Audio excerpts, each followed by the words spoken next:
ಪ್ರೀತಿಯುಳ್ಳ ದೇವಜನರೇ, ನಿಮ್ಮೆಲ್ಲರಿಗೂ ಯೇಸು ಕ್ರಿಸ್ತನ ಮಧುರವಾದ ನಾಮದಲ್ಲಿ ವಂದನೆಗಳು. ಶಾಲೋಮ್, ನಿಮಗೆ ಸಮಾಧಾನವಾಗಲಿ. ಈ ದಿನ ದೇವರ ವಾಕ್ಯದ ಧ್ಯಾನಕ್ಕಾಗಿರುವಂಥ ವಿಷಯ, ಕರ್ತನು ನಿಮಗೋಸ್ಕರ ಚಿಂತಿಸುತ್ತಾನೆ. ಅದಕ್ಕೆ ಆಧಾರವಾಗಿ 1 ಪೇತ್ರ 5ನೇ ಅಧ್ಯಾಯ 7ನೇ ವಚನ, ನಿಮ್ಮ ಚಿಂತೆಯನ್ನೆಲ್ಲ ಆತನ ಮೇಲೆ ಹಾಕಿರಿ, ಆತನು ನಿಮಗೋಸ್ಕರ ಚಿಂತಿಸುತ್ತಾನೆ. ನೋಡ್ರಿ, ನಮ್ಮ ದೇವರು ನಮಗಾಗಿ ಚಿಂತಿಸುವಂಥ ದೇವರು.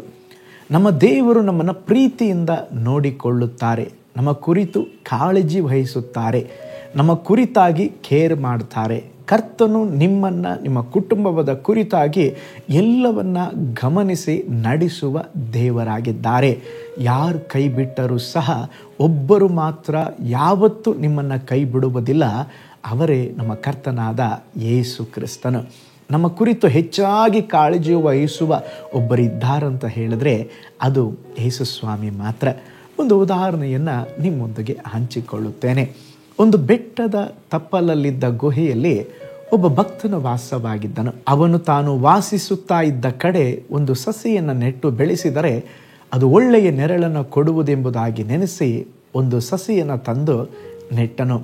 ಅದಕ್ಕೆ ಮಳೆ ಬಿದ್ದರೆ ಗಿಡ ಚೆನ್ನಾಗಿ ಬೆಳೆಯುವುದೆಂಬುದಾಗಿ ನೆನೆಸಿ ಮಳೆಗಾಗಿ ಪ್ರಾರ್ಥಿಸಿದನು. ಮಳೆ ಸುರಿಯಿತು. ಈಗ ಒಳ್ಳೆ ಬಿಸಿಲು ಬಂದರೆ ಗಿಡ ಚೆನ್ನಾಗಿ ಬೆಳೀತದೆಂಬುದಾಗಿ ತಿರುಗಿ ಮತ್ತೆ ಶ್ರದ್ಧೆಯಿಂದ ಪ್ರಾರ್ಥಿಸಿದ. ಬಿಸಿಲು ಜೋರಾಗಿ ಬಂತು. ಈಗ ರಾತ್ರಿ ಮಂಜು ಸುರಿದರೆ ಗಿಡಕ್ಕೆ ಬೇರಿಗೆ ಒಳ್ಳೆಯದಾಗುತ್ತೆಂಬುದಾಗಿ ಅದಕ್ಕೂ ಪ್ರಾರ್ಥನೆ ಮಾಡಿದ. ಮಂಜು ಸಹ ಸುರಿಯಿತು. ಅಧಿಕವಾದ ಬಿಸಿಲು, ಮಂಜು, ಮಳೆ ಬಿದ್ದಿದ್ದರ ಫಲವಾಗಿ ಗಿಡ ಒಣಗಿಯೇ ಹೋಯಿತು.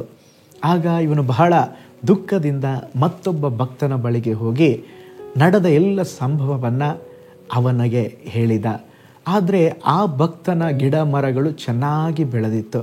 ಆಗ ಆ ಭಕ್ತ ಹೇಳಿದ, ಸ್ನೇಹಿತನೇ, ನಾನು ಗಿಡವನ್ನು ನೆಟ್ಟು ಕಾಪಾಡುವಿಕೆಗಾಗಿ ದೇವರ ಕೈಯಲ್ಲಿ ಬಿಟ್ಟು ಕೊಟ್ಟು ಬಿಟ್ಟೆ. ನಾನು ಚಿಂತೆ ಮಾಡಲಿಲ್ಲ. ನನಗೆ ಮಳೆ ಬೇಕು, ಮಂಜು ಬೇಕು, ಬಿಸಿಲು ಬೇಕೆಂಬುದಾಗಿ ದೇವರಿಗೆ ಹೇಳಲಿಲ್ಲ. ದೇವರೇ, ನಿನ್ನ ಇಷ್ಟದಂತೆ ಇವುಗಳನ್ನು ಬೆಳೆಸೆಂಬುದಾಗಿ ಹೇಳಿದೆ. ಅದಕ್ಕೆ ದೇವರು ಆಯಾ ಸಮಯಕ್ಕೆ ಏನು ಬೇಕಾಗಿತ್ತೋ ಅದನ್ನು ಕೊಟ್ಟು ಅದ್ಭುತವಾಗಿ ಮರ ಸಸಿಗಳು ಬೆಳೆದಿದೆ. ಪ್ರೀತಿಯುಳ್ಳ ದೇವಜನರೇ, ನಮ್ಮ ಜೀವಿತದಲ್ಲಿ ಕೂಡ ಹಾಗೇ ರೀ.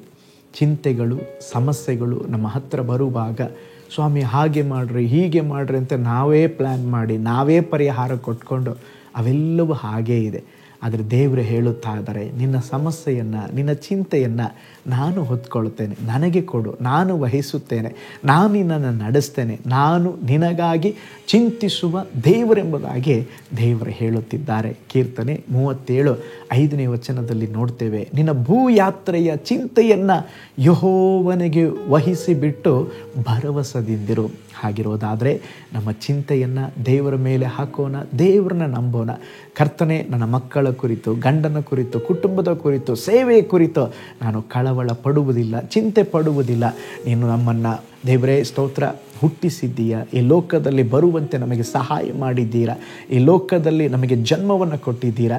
ಆದುದರಿಂದ ನಿಮ್ಮನ್ನು ನಂಬ್ತೇನೆ, ನೀವು ನಮ್ಮನ್ನು ಅದ್ಭುತವಾಗಿ ನಡೆಸಿರೆಂಬುದಾಗಿ ದೇವರ ಕೈಗಳಲ್ಲಿ ಒಪ್ಪಿಸಿಕೊಟ್ಟು ಪ್ರಾರ್ಥನೆ ಮಾಡೋಣ.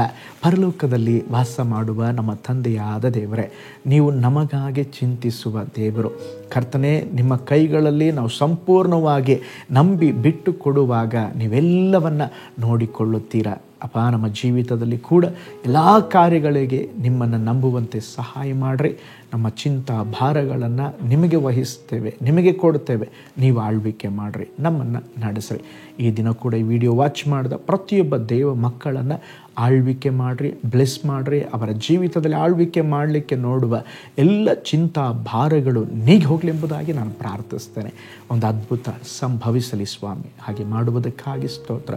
ಯೇಸುವಿನ ಹೆಸರಿನಲ್ಲಿ ಪ್ರಾರ್ಥಿಸ್ತೇವೆ, ನಮ್ಮ ಜೀವವುಳ್ಳ ತಂದೆಯೇ, ಆಮೇನ್, ಆಮೇನ್. ಹಾಗಾದರೆ ನಮಗಾಗಿ ಚಿಂತಿಸುವ ದೇವರನ್ನು ನಂಬೋಣ, ನಮ್ಮ ಚಿಂತೆಗಳನ್ನು ಕರ್ತನ ಕೈಗಳಲ್ಲಿ ಒಪ್ಪಿಸಿಕೊಡೋಣ. ದೇವರು ನಿಮ್ಮನ್ನು, ನಿಮ್ಮ ಕುಟುಂಬವನ್ನು ಬ್ಲೆಸ್ ಮಾಡಲಿ. ನಾಳೆ ಮತ್ತೊಂದು ದೈನಂದಿನ ಜ್ಞಾನದಲ್ಲಿ ನಾನು ನಿಮ್ಮನ್ನು ಸಂಧಿಸ್ತೇನೆ. ನಾನು ನಿಮ್ಮ ಪ್ರೀತಿಯ ಸೇವಕ pastor Paul Joy. God bless you all.